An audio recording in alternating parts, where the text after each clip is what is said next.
Madame, Monsieur, bonsoir. Merci de nous rejoindre à la une de l'actualité. La gestion de la Covid-19 en Algérie et la stratégie de vaccination au cœur d'une journée d'études organisée ce mardi au Conseil de la Nation en présence du ministre de la Santé et des membres de la commission scientifique de suivi de la pandémie.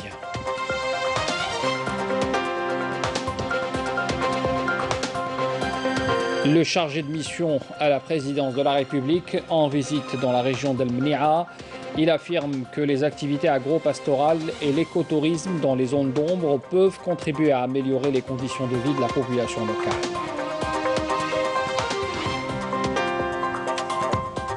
Le reportage grand format de ce soir est consacré à l'établissement de gestion des centres d'enfouissement public, la CEGETAL, qui est un exemple à l'échelle nationale dans la réception, la valorisation et le recyclage ainsi que le traitement des déchets. Notre caméra a visité les lieux pour suivre le déroulement du tri sélectif des déchets ménagers. L'initiative Thaqafa Up, un nouveau challenge pour les jeunes porteurs d'idées. Il est destiné à toute personne ayant un projet innovant dans le domaine culturel pour créer une start-up. L'objectif est la création d'une interaction avec le public avec les moyens technologiques de l'heure. Voilà pour l'essentiel des titres. Bienvenue à tous. La Commission de la Santé, des Affaires sociales, du Travail et de la Solidarité nationale au Conseil de la Nation a organisé une journée parlementaire sur la pandémie de la Covid-19 et la stratégie de vaccination. La réunion s'est déroulée en présence du président du Sénat, le ministre de la Santé et les membres du comité scientifique chargé du suivi de l'épidémie du coronavirus. Couverture ce matin, signée Yamina Saïdji. La campagne de vaccination contre la Covid-19 est sur la bonne voie. Le ministre de la Santé, Abdelrahman Ben Bouzid, a indiqué que la stratégie adoptée par l'Algérie a été élaborée par un comité d'experts spécialisés. Objectif, atteindre une couverture vaccinale de l'ordre de 70%. Un plan stratégique pour la campagne nationale de vaccination a été élaboré en collaboration avec le comité national des experts spécialisés en vaccination et le comité national en charge du suivi et de l'évolution de l'épidémie en Algérie qui a été mise en place par le président de la République en mars 2020. C'est la première fois en Algérie que le président de la République et l'autorité politique laissent le choix au comité de scientifiques dans la prise de décision. La stratégie nationale de vaccination vise à acquérir des vaccins sûrs, efficaces et de qualité, tout en garantissant une distribution équitable sur le territoire national. Nous avons eu des négociations avec le partenaire russe ainsi qu'avec le partenaire britannique. Notre objectif est de faire le choix de 3 ou 4 vaccins. Au cas où l'un d'eux présenterait des effets indésirables, on peut se tourner vers un autre vaccin. La stratégie adoptée par l'Algérie est la bonne. Les 20 wilayas qui ont pu bénéficier du premier lot de vaccins sont celles qui ont enregistré le plus de cas confirmés de coronavirus. Les 28 wilayas restantes ont eu le vaccin par la suite. En attendant, les négociations sont en cours pour acquérir les meilleurs vaccins et au meilleur prix. 40 millions de doses sont nécessaires pour atteindre l'immunité collective.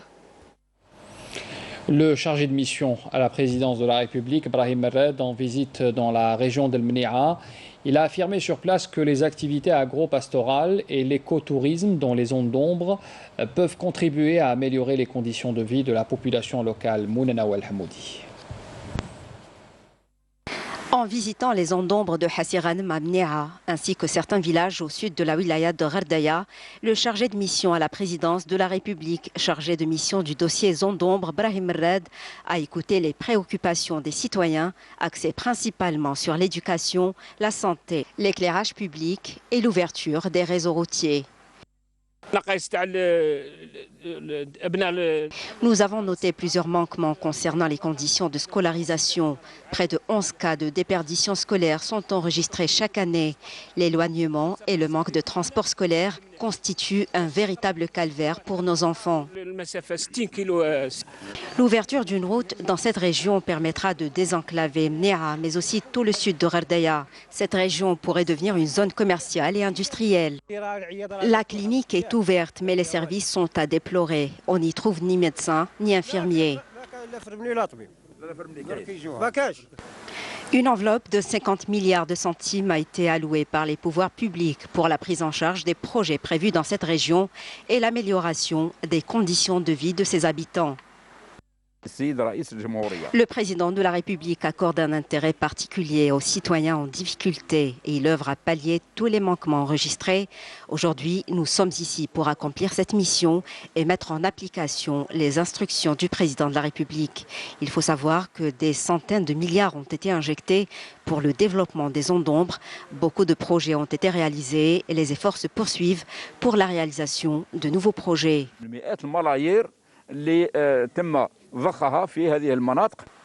Brahim Rad a par ailleurs souligné la mobilisation des caisses de solidarité et des fonds du Sud pour financer les projets et les programmes enregistrés en vue du désenclavement de ces zones.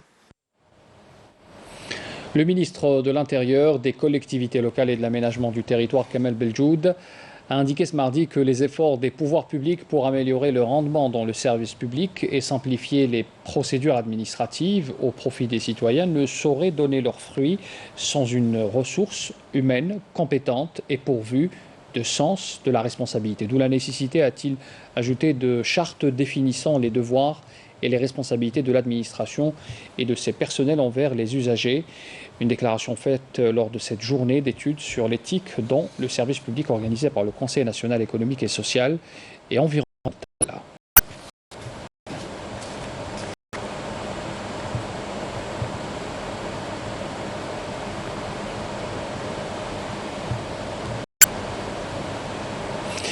Le ministre de la Communication, en porte-parole du gouvernement, Ammar Belhimer, a indiqué que la cyberguerre qui cible l'Algérie à l'instigation de parties étrangères contre laquelle il met sans cesse en garde n'est pas une vue de l'esprit, dit-il, ni un recours ringard à l'ennemi extérieur, précise Belhimer dans un entretien à Shuruq al-Yaoumi. Tous les États se dotent aujourd'hui d'une doctrine officielle de lutte informatique offensive pour encadrer les actions entreprises dans le cyberespace, ajoute le ministre. L'objectif qui leur est imparti est de produire des effets à l'encontre des systèmes adverses pour en altérer la disponibilité ou la confidentialité des données, a-t-il encore ajouté. Les opérations clandestines qu'abrite le cyberespace touchent à l'espionnage et au sabotage, mais également à la subversion par la propagande et la désinformation dans l'intention de saper les fondements de l'autorité en l'attaquant et en la discréditant sur les valeurs pour la rendre illégitime, a encore expliqué Belhimer dans cet entretien. Après les essais concluants, la société algérienne Qatari Steel a annoncé l'entrée en phase d'exploitation de l'unité de réduction indirecte, plutôt directe, et d'une capacité de 2,5 millions de tonnes par an. Plus de détails avec Nakhla Al-Arbi. L'unité de réduction directe du complexe sidérurgique de Bellara est entrée en phase d'exploitation dimanche dernier. Sa capacité est de 2,5 millions de tonnes par an de fer réduit chaud et froid. Cette réduction directe est pour rappel une technologie ultra développée qui permet de réduire les coûts de production grâce à un processus d'économie d'énergie entre autres.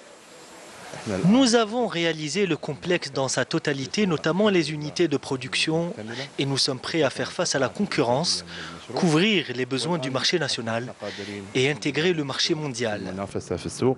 وتلبية كل الحاجات اللي تتطلبها الأسواق المحلية بالإضافة لاستراتيجيتنا المعلنة للدخول في الأسواق الخارجية. Le marché s'appuie sur une main-d'œuvre qualifiée locale. L'entrée en activité de cette unité va par ailleurs permettre de générer des emplois.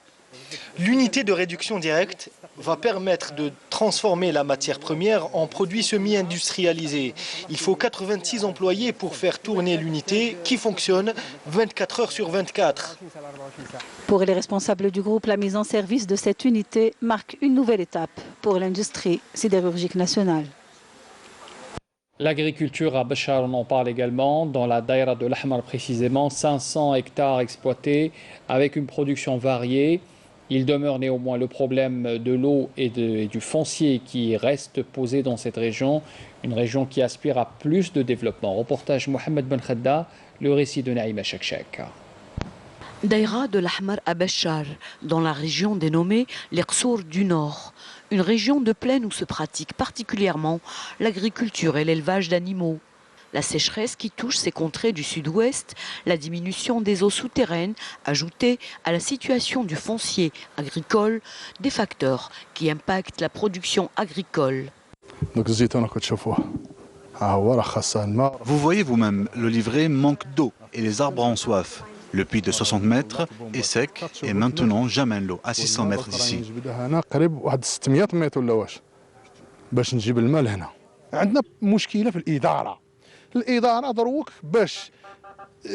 Nous avons des problèmes d'ordre bureaucratique aussi. Tu demandes autorisation pour creuser un puits, c'est accepté. Tu demandes un soutien quelconque, c'est accepté. Certes, cela s'est amélioré, mais quand vous n'avez pas d'acte, vous n'avez rien.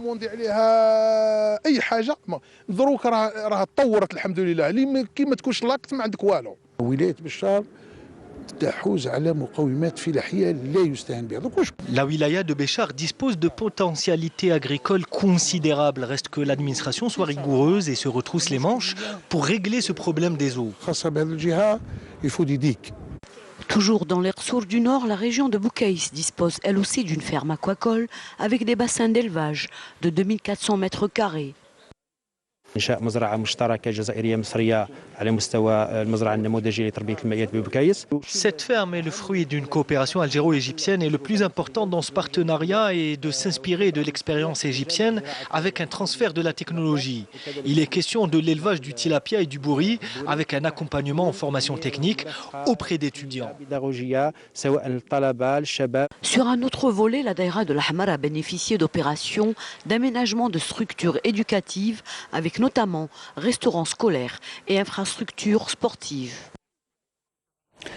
L'établissement de gestion des centres d'enfouissement public, la CGTAL, est un exemple à l'échelle nationale dans la réception, la valorisation, le recyclage, mais aussi le traitement des déchets.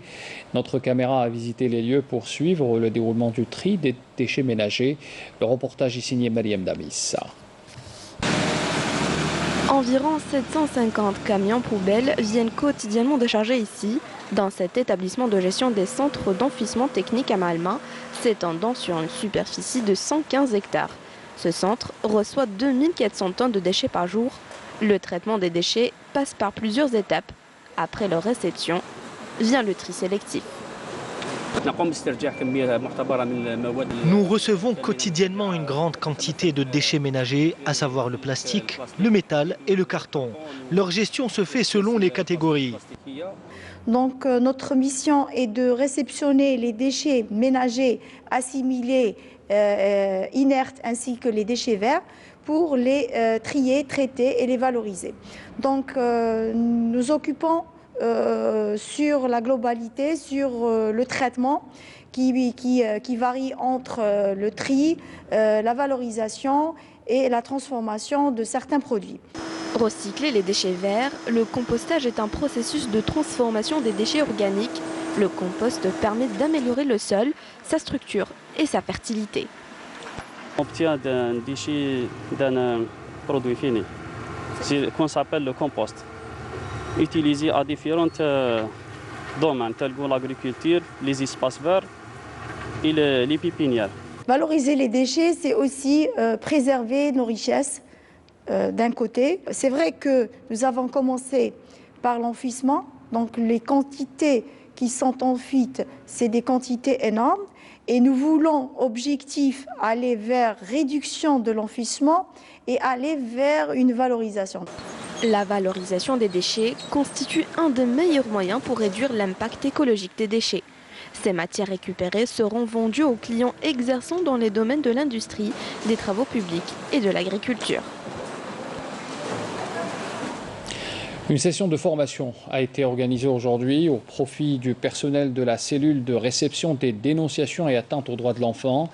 Alors c'est une formation qui va s'étaler sur 3 jours et qui aura pour objectif d'enrichir les connaissances de ce personnel de la cellule dans le domaine juridique et psychologique, un domaine sensible. Camélia Mellel a suivi cette formation ce matin. Comment répondre à un enfant en détresse? Quelles sont les solutions à donner dans le cas où le problème relève du juridique?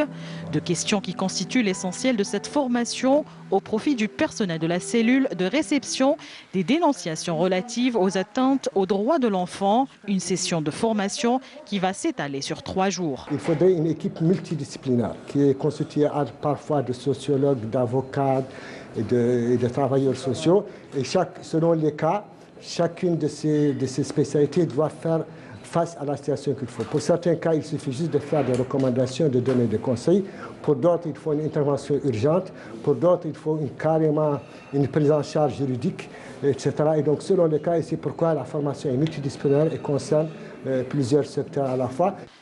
Depuis la mise en service du numéro vert en avril 2018, le nombre de signalements des enfants en détresse est passé de 1000 à 10 000 appels. Nous recevons beaucoup d'appels de détresse, près de 10 000 signalements par jour à travers tout le territoire national.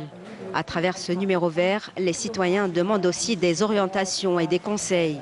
C'est pourquoi on organise ce genre de formation qui permettent de bien former ce personnel en vue de mieux prendre en charge les préoccupations des citoyens et soutenir les enfants en détresse. Il faut savoir que depuis janvier 2021, nous avons enregistré 245 signalements de cas d'atteinte aux droits des enfants. L'horaire du numéro vert 1111 qui était jusque-là joignable de 8 h jusqu'à 18 h sera élargi et mis à la disposition des citoyens, notamment les enfants en détresse, 24 heures sur 24 et 7 jours sur 7.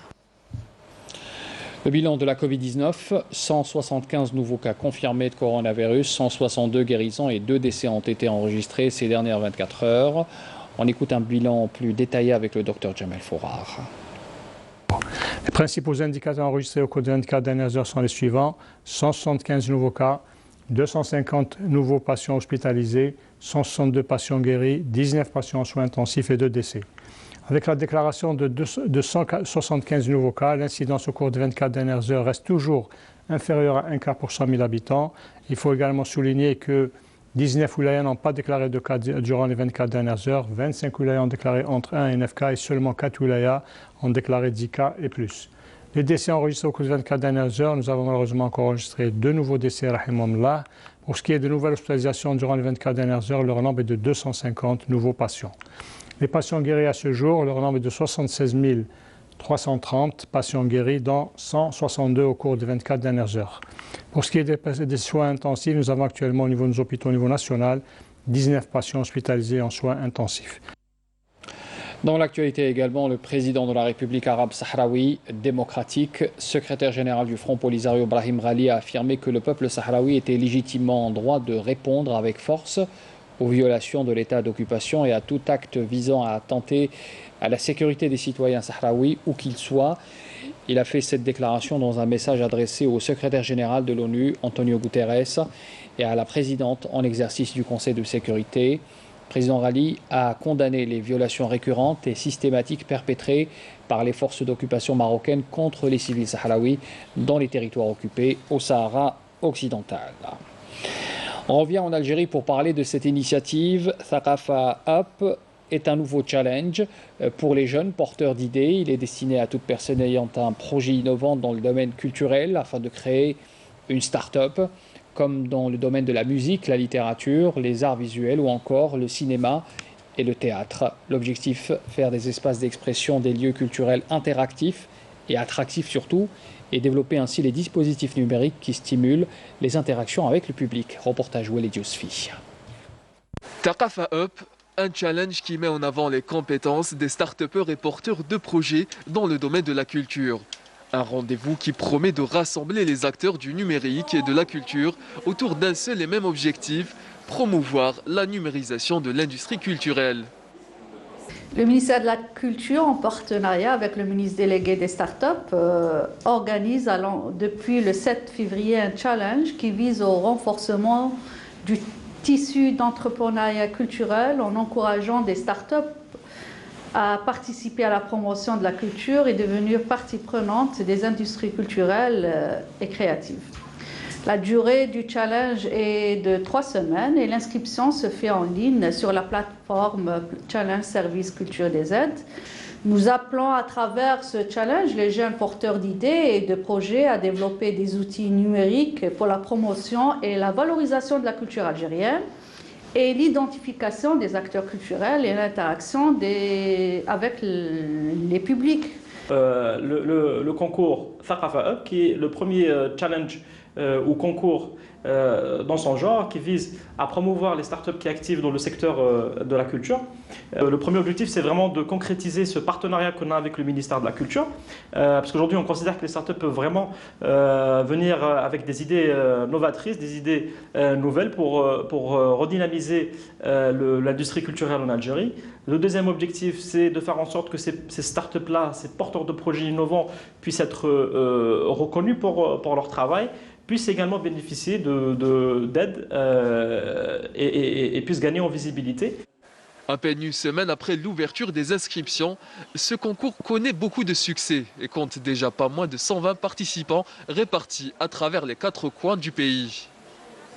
Tout le monde peut s'inscrire, alors soit des étudiants, soit des porteurs déjà confirmés qui sont organisés en Earl, en Sarl, ou bien juste des gens qui ont des idées en tête, qui voudraient proposer ces projets-là pour le ministère. Les thématiques alors tournent autour de la culture. Nous avons la littérature, le patrimoine culturel, matériel et immatériel, la musique. Nous avons les arts visuels et le théâtre et le cinéma et l'audiovisuel. La sélection se fera par un jury qui sera composé de personnes du domaine et du monde artistique et aussi des personnes qui seront du domaine business et entrepreneuriat. Après l'achèvement de la phase d'inscription qui s'étend du 7 au 28 février, la grande finale se déroulera le 13 mars prochain à Alger.